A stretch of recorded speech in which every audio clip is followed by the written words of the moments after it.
5 yoshli o'g'limga urishib ham ovqat yedira olmasdim. Kireshki, chips, nabitka, sani farzanding ham shunaqami? Oqibatda bolam ozib ketdi va asabiy, ranglari qara, yuz va tanasida oqdoqchalar, qorin og'rig'i. Kechalardan davolamasak bo'lmaydi deb turmush o'rtog'im bilan 18 yillik tajribaga ega doktorni topdik. Olib bormoqchi edik-ku, lekin negadir ortga surilaverdi. Bu orada internetdan bezarar bo'lgan dorilarni topdim. Onajonlardan ham ijobiy o'tsiflar ko'p edi. E'tiborimni tortgan narsa tabiiy mahsulotligi va ma'lumot qidira boshladim. Topgan ma'lumotlarim meni hayratga soldi. Allohim biz uchun shunday bebaho ne'matlarni yaratib qo'ygan ekanki, lekin biz bee'tiborlik, ishonchsizlik qilarkanmiz xolos. Ikkilanmay xarid qildim. Bolajonimga ichirishni boshladim. Avvaliga ishtahasi ochildi va 20-kunlarda gijjalari tusha boshladi. Hatto tuxumchalari ham. Juda ham ko'p edi.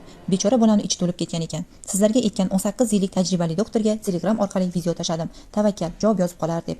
Ha, bu gijja tuxumlari, shilimshiqlar esa gambila degan javob keldi. Yaxshiyam bolamga olib ichiribman, alhamdulillah. Va hurmatli onajonlar, sizga ham ushbu mahsulotlarni tavsiya etaman.